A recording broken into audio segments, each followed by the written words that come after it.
Welcome to आधुनिक जीवनासाठी वैदिक ज्ञान. हं, आजच्या या भागात आपण एक अत्यंत सखोल आणि तितक्याच प्रभावी विषयावर चर्चा करणार आहोत. सत्य आणि मौनाबद्दल वेद काय शिकवतात. अगदी बरोबर. आणि खरं तर हा विषय आजच्या काळात खूप खूप जास्त महत्वाचा आहे. हो ना, कारण आपण अनेकदा पाहतो की आजच्या या अत्यंत वेगवान आणि धावपळीच्या जगात आपण सगळेच सतत बाहेरच्या गोष्टींमध्ये एक प्रकारची शांती शोधत असतो. कधी सुट्ट्यांवर जाऊन, कधी नवीन वस्तू खरेदी करून, तर कधी सतत आपलं राहणीमान बदलून आपल्याला वाटतं की मन शांत होईल. हं. आपण सतत बाहेर काहीतरी शोधत असतो. पण वैदिक परंपरा आपल्याला एका अतिशय महत्वाच्या वास्तवाची आठवण करून देते. ती सांगते की आपली अस्वस्थता, सतत वाटणारी चिडचिड किंवा थकवा हा केवळ बाहेर घडणाऱ्या घटनांमुळे येत नाही. अच्छा, तर ती अस्वस्थता आपल्या आत साचलेल्या न सोडवलेल्या गोंधळामुळे जास्त निर्माण होते. म्हणजे कधीतरी निष्काळजीपणे बोललेला एखादा शब्द, कोणाबद्दल केलेलं चुकीचं विधान किंवा मनातल्या मनात सतत चाललेली अनावश्यक बडबड आपली शांती पूर्णपणे हिरावून घेते. अगदी तंतोतंत. आणि आणि जर आपण वैदिक दृष्टिकोनातून विचार केला, तर सत्य आणि मौन हे केवळ काही नैतिक नियम नाहीत. आपण अनेकदा या गोष्टींकडे समाजात वावरताना अंगी असावेत असे चांगले गुण म्हणून पाहतो. बरोबर आहे. आपण लहानपणापासून तेच शिकतो. हो, पण खरं तर ती एक अत्यंत पवित्र अशी साधना आहे. एक अत्यंत सखोल शिस्त आहे. वेद आपल्याला शिकवतात की सत्य हे आपल्या मनाला, आपल्या विचारांना आणि आपल्या अस्तित्वाला एकाच रेषेत म्हणजे एका सुसंवादात आणण्याचं काम करतं. म्हणजे अलाइनमेंट करतात थोडक्यात. हो, अगदी. आणि मौन हे आपल्याला जीवनातील अत्यंत महत्वाची स्पष्टता देतं. जेव्हा एखाद्या व्यक्तीच्या आयुष्यातून ही दोन तत्व नाहीशी होतात, तेव्हा त्याचं जीवन बाहेरून कितीही सक्रिय, यशस्वी किंवा कामात व्यग्र दिसत असलं, तरी आतून ती व्यक्ती पूर्णपणे विखुरलेली असते. बापरे. हो, तिचं लक्ष एकाग्र नसतं आणि ती आतून सतत एक प्रकारचा न संपणारा थकवा अनुभवत असते. ठीक आहे. आपण हे थोडं अधिक सविस्तर आणि मुळातून समजून घेऊया. कारण आपण लहानपणापासून हेच शिकत आलो आहोत की सत्य म्हणजे फक्त खोटं न बोलणे, जे जसं घडलं तसं इतरांना सांगणे. पण मला असं वाटतं की वैदिक तत्वज्ञान याच्या कितीतरी पटीने पुढे जातं. नक्कीच, खूप पुढे जातं. सत्य म्हणजे केवळ तांत्रिकदृष्ट्या अचूक माहिती देणे नक्कीच नाही. इथे मला एक रूपक वापरायला आवडेल. समजा एक मोबाईल फोन आहे. वरवर पाहता स्क्रीनवर फक्त एकच ॲप्लिकेशन चालू आहे असं वाटतं. पण त्याच्या पार्श्वभूमीवर म्हणजेच बॅकग्राऊंडला आणखी 10 वेगळी ॲप्लिकेशन्स चालू आहेत.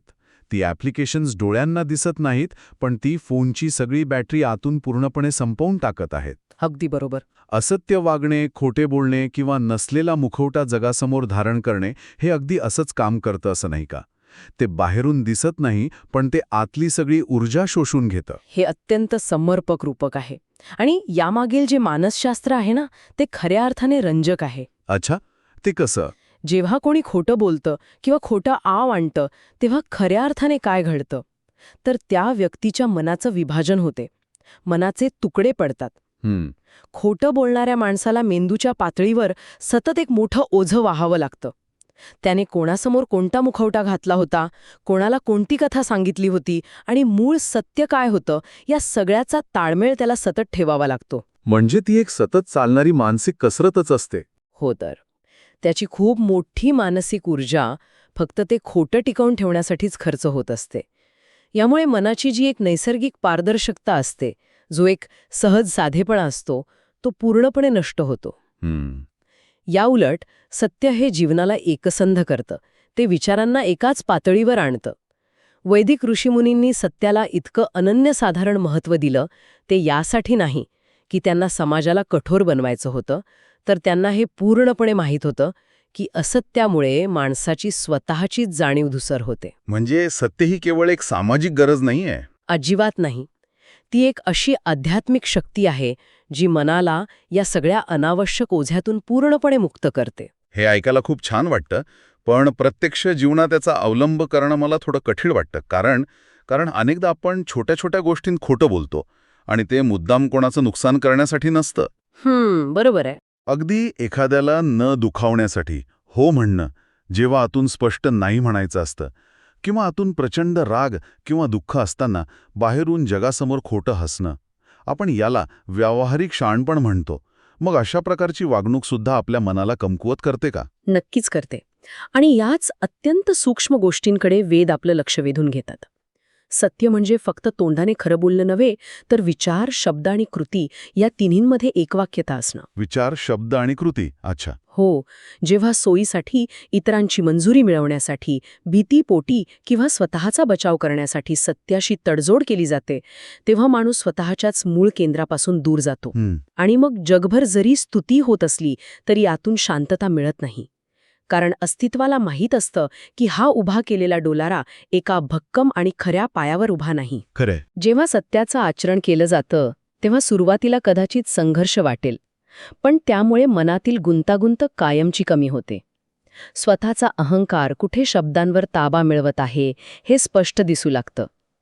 त्यामुळे ती मानसिक दुफळी मिटते आणि एक अखंड ऊर्जा प्रवाहित होते.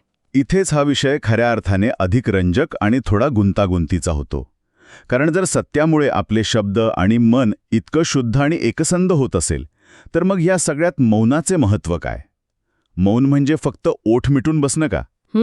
हा खूप महत्वाचा प्रश्न आहे. आणि मला पडलेला सगळ्यात महत्त्वाचा प्रश्न असा आहे की आजच्या या आधुनिक जगात लोकांना मौनाची इतकी प्रचंड भीती का वाटते? अगदी. आपण पाहतो की लोक सतत कानात हेडफोन्स घालतात, गाणी लावतात, सतत काहीतरी पाहत असतात. जणू काही एक क्षणभरी शांतता नको असते. आणि समजा कोणी बाहेरून गप्पा असलं तरी आतून त्याचं मन सतत कोणाशी तरी वाद घालत असतं, जुन्या आठवणी काढत असतं. मग खरं वैदिक मौन कशाला म्हणायचं? यावरून एक अतिशय सखोल मुद्दा निर्माण होतो. आणि तो म्हणजे आपण सगळे शांततेला रिकामेपणा का समजतो. बरोबर. वैदिक तत्वज्ञानानुसार केवळ जिभेला विश्रांती देणे हे फार सोपं आहे. पण खऱ्या मौनाचा अर्थ आपल्या आंतरिक ऊर्जेला, मनातील विचारांच्या वादळाला शांत करणे हा आहे. आजकाल लोकांना मौनाची भीती वाटते, कारण जेव्हा बाहेरचा सगळा गोंधळ थांबतो, टीव्ही बंद होतो, मोबाईल बाजूला ठेवला जातो, अगदी, तेव्हा त्यांना स्वतःच्या आत दडपलेल्या खऱ्या भावनांचा सामना करावा लागतो. आतली भीती, चिंता, अहंकार, असुरक्षितता आणि वर्षानुवर्षांचा मानसिक थकवा अचानक पृष्ठभागावर येतात. बापरे, हे खूपच अस्वस्थ करणारं असू शकतं. खूपच. आणि हे सगळं पाहणं, स्वतःला अशा उघड्या अवस्थेत सामोरं जाणं खूप भयानक वाटू शकतं. त्यामुळे सतत काहीतरी आवाज, बडबड किंवा माहितीने स्वतःला वेढून घेण्याची सवय लागते, जेणेकरून त्या आतील आवाजाकडे लक्ष द्यावं लागणार नाही. पण वैदिक मौन हे काही रिकामेपणा नाही. ती एक अत्यंत पवित्र जागा आहे, एक असा अवकाश आहे जिथे खऱ्या अर्थाने निर्मिती होते. म्हणजे यामागे एक पूर्ण मानसशास्त्र आहे. याचा अर्थ मौन हा एक प्रकारचा आरसा आहे, जो आपण स्वतःपासूनच लपवून ठेवलेला आहे. अगदी बरोबर. मौन हा एक अत्यंत पारदर्शक आरसाच आहे, जो आपलं खरं स्वरूप आपल्याला दाखवतो. तो आरसा आपल्याला दाखवतो की आपलं मन सतत कसं भडकटत असतं. ते सतत भूतकाळातील संवादांची उजळणी कसं करत असतं किंवा भविष्यातील काल्पनिक संकटांबद्दल कसं घाबरत असतं. हो, आपण सतत तेच करत असतो. जेव्हा या मौनाचा जाणीवपूर्वक स्वीकार केला जातो, तेव्हा सुरुवातीला होणारी अस्वस्थता हळूहळू कमी होऊ लागते. आणि मग एक अशी अवस्था येते जिथे जाणवतं की या मौनातूनच सत्याला खऱ्या अर्थाने प्रकट होण्याची संधी मिळते. अच्छा. मौनाशिवाय जे ज्ञान आपण ऐकतो किंवा वाचतो ते फक्त वरवरच्या माहितीचं संकलन राहतं. पण मौनाच्या साथीने तेच ज्ञान आत झिरपतं आणि पूर्णपणे परिवर्तन घडवून आणतं. मौन हे केवळ आवाजाचा अभाव नाही, तर ती एक अशी उपस्थिती आहे जी स्वतःच्या खऱ्या अस्तित्वाची ओळख करून देते. जीवनात नेमका अर्थ काय होतो? कारण आपण सगळं समाजात राहतो. जंगलात जाऊन एकांतात बसणं प्रत्येकाला शक्य नाही. आपल्याला दररोज लोकांशी संवाद साधावा लागतो. कामाच्या ठिकाणी, कुटुंबात नातेसंबंध टिकवावे लागतात. नक्कीच. मग अशा दैनंदिन संवादात सत्य आणि मौनाचा समतोल कसा साधायचा? कारण इथेच खरी गोची होते. प्रत्येक वेळी डोळ्यात खुपणारे सत्य बोलणं खरोखरच योग्य असते का? जर एखादं सत्य खूप कठोर असेल आणि ते बोलल्यानं समोरच्या व्यक्तीचं मन दुखावलं जाणार असेल किंवा एखादं नातं तुटणार असेल, तर तिथे वैदिक ज्ञान काय मार्गदर्शन करतं? कारण बऱ्याचदा अतिस्पष्ट बोलण्याने फायदे कमी आणि नुकसान जास्त झालेलं आपण पाहतो. हा खरोखरच एक अतिशय नाजूक, व्यावहारिक आणि अत्यंत महत्त्वाचा टप्पा आहे. वैदिक ऋषीमुनींनी केवळ सत्य बोलण्यावरच नाही, तर मोजक्या शब्दांच्या शिस्तीला किंवा मितभाषी असण्याला खूप जास्त महत्त्व दिलं आहे. मोजक्या शब्दांची शिस्त. हो, त्यांनी हे ओळखलं होतं, ती शब्दांमध्ये प्रचंड ताकद असते. ते माणसांना जुळवूही शकतात आणि कायमचे तोडूही शकतात. त्यामुळे वेद असं अजिबात सांगत नाहीत की मनात आलेलं प्रत्येक सत्य लगेच बोलून मोकळं व्हावं. अच्छा, मग कसं बोलावं? इथे एक अत्यंत महत्वाची अट आहे, करुणा. करुणा. हो, जर सत्य हे करुणे विना बोललं गेलं तर ती केवळ कठोरता बनते. ती एक प्रकारची शाब्दिक हिंसाच होऊ शकते. आणि याउलट जर करुणा सत्याविना असेल, म्हणजे केवळ समोरच्याला बरं वाटावं म्हणून गोडगोड खोटं बोललं गेलं, तर ती लाचारी, खोटेपणा किंवा स्तुतीपाठकता ठरते. म्हणजे शब्दांना बाहेर पडण्यापूर्वी एका विशिष्ट गाळणीतून, एका चाळणीतून जावं लागतं. ते नुसतेच हवेत सोडून चालत नाहीत. होय, अगदी तसंच. नातेसंबंधांमध्ये सत्य याचा अर्थ अनावश्यक नाटक न करणे, इतरांवर शब्दांनी किंवा मौनाने नियंत्रण ठेवण्याचा प्रयत्न न करणे. बऱ्याचदा लोक अबोल राहूनही समोरच्याला शिक्षा देतात. ते मौन नव्हे, ती एक प्रकारची हिंसाच आहे. बापरे, हा दृष्टिकोन खूपच वेगळा आहे. जेव्हा संवाद साधला जातो तेव्हा ते शब्द 3 अत्यंत महत्वाच्या चाळणीतून जाणं गरजेचं आहे. पहिली चाळणी, हे सत्य आहे का? दुसरी चाळणी, हे आता या क्षणी बोलणं खरोखर आवश्यक आहे का? आणि तिसरी आणि सर्वात महत्वाची चाळणी, मी हे दयाळूपणे, करुणेने सांगू शकतो का? सत्य, आवश्यकता आणि करुणा. अगदी. या 3 प्रश्नातून जेव्हा एखादा शब्द बाहेर पडतो तेव्हा तो कधीच विनाश करत नाही, तर तो कायम योग्य तोच प्रभाव निर्माण करतो. खरंय. अनेकदा आपण पाहतो की विनाकारण दिलेला सल्ला, रागात दिलेली उतावळी प्रतिक्रिया किंवा न विचारता दिलेली अनावश्यक माहिती यामुळे खूप मोठा त्रास होतो. म्हणूनच कधीकधी शब्द जे बिघडवू शकतात ते मौन अतिशय सुरक्षितपणे जतन करून ठेवतं. मोजके बोलणं म्हणजे थंड किंवा तुसडे असणं नव्हे, तर ते पूर्णपणे जाणीवपूर्वक घेतलेलं, प्रेमाने भरलेलं पाऊल आहे. हे ऐकताना मला आजच्या आधुनिक जीवनशैलीतील एक अत्यंत ठळक निरीक्षण मांडावंसं वाटतं. आज आपण सगळेच एका नोटिफिकेशन्स, अपडेट्स आणि सोशल मीडियाच्या जगात वावरत आहोत. हां, अगदी बरोबर. घाईच लागलेली असते. कोणीतरी काहीतरी पोस्ट करतं आणि पुढच्याच सेकंदाला त्यावर प्रतिक्रिया देण्याची शर्यत सुरू होते. हो, आपण सतत तसंच करतो. आपण सतत जगासमोर स्वतःला परफॉर्म करत असतो. स्वतःला सिद्ध करत असतो की मी किती हुशार आहे किंवा माझे विचार किती योग्य आहेत. अशा या सततच्या शाब्दिक आणि वैचारिक गोंधळाच्या जगात ही शांतता आणि सत्याची जीवनशैली कशी जगायची? मला असं वाटतं की जर एखाद्याने प्रतिक्रिया देण्यापूर्वी फक्त एक छोटासा विराम किंवा क्षणभर विश्रांती घेतली, एक क्षणभर थांबण्याचं ठरवलं, तर ती साधी वाटणारी कृतीसुद्धा एक मोठी आध्यात्मिक साधना ठरू शकते. यावर नक्कीच सखोल विचार करता येईल. जर याला एका व्यापक दृष्टिकोनातून पाहिलं तर लक्षात येईल की हा जो छोटासा विराम आहे, क्षणभर थांबण्याची जी कृती आहे, हेच त्या वैदिक मौनाचं आजच्या काळातील सर्वात सुंदर व्यावहारिक रूप आहे. अच्छा, म्हणजे तो पॉज घेणं? होय.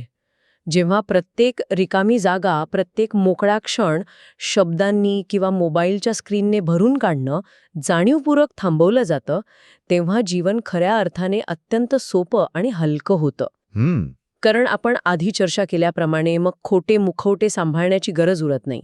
सतत इतरांचं लक्ष वेधून घेण्याची किंवा त्यांच्या अपेक्षा पूर्ण करण्यासाठी स्वतःला ताणण्याची गरज भासत नाही. मौन आणि सत्य या काही केवळ ताणतणाव कमी करण्याच्या आधुनिक पद्धती किंवा तंत्रे नाहीत.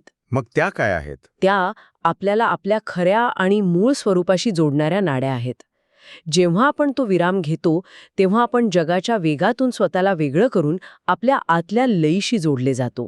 म्हणजे समाज आपल्याकडून ज्या प्रतिक्रियांची अपेक्षा करत असतो त्याच्या आहारी न जाता आपण जे मूळ अस्तित्व आहोत त्या मूळ स्वरूपाशी जोडले जाणे आणि तिथून जो संवाद बाहेर पडेल तो खरा संवाद असेल. नक्कीच. जेव्हा हा आतला गोंधळ पूर्णपणे थांबतो तेव्हा आपली जाणीव अतिशय प्रबळ आणि तीक्ष्ण होते. तेव्हा हे स्पष्टपणे दिसू लागतं की आपलं खरं स्वरूप हे या शब्दांच्या, या मोजमापांच्या पलीकडे आहे. तेव्हा एक खूप मोठा बदल घडतो. शब्द हे आपले मालक न राहता आपले सेवक बनतात. आजकाल शब्दांच्या आहारी जाऊन लोक अनेक गोष्टी बोलून जातात आणि मग पश्चाताप करतात. अगदी नेहमीच होतं हे. पण या साधनेमुळे आपण केवळ गरजेपुरते बोलतो, आपलं कर्तव्य योग्य प्रकारे पार पाडतो, इतरांना हवे तिथे मार्गदर्शन करतो, पण आतून एका अत्यंत अथांग अशा शांततेत पूर्णपणे स्थिर असतो. बाहेरील जगातील कोणताही गोंधळ त्या आतल्या शांततेला धक्का लावू शकत नाही. हे खरंच खूप विचार करायला लावणारं आणि डोळे उघडणारं आहे. आजच्या या चर्चेतून खूप काही सखोल शिकायला मिळालं. आपण सत्य आणि मौनाचे केवळ वरवरचे अर्थ न पाहता त्यांच्या मुळापर्यंत गेलो. हां. जर आपण या संपूर्ण चर्चेचा सारांश काढायचा ठरवला तर असं म्हणता येईल की सत्य हे आपल्या जीवनातील विकृती, खोटेपणा आणि मनाला थकवणारी गुंतागुंत मुळापासून काढून टाकतं. सत्य आपल्याला हलकं करतं अगदी बरोबर. आणि मौन हे आपल्या जीवनातील अतिरिक्त अनावश्यक गोष्टी, जो आतला नको असलेला विचारांचा आवाज आहे, तो काढून टाकतं. मौन आपल्याला स्पष्टता देतं. जेव्हा हे दोन्ही घटक, सत्य आणि मौन, एकत्र येतात तेव्हा आपलं मन कमी गोंधळलेलं आणि अत्यंत एकाग्र होतं.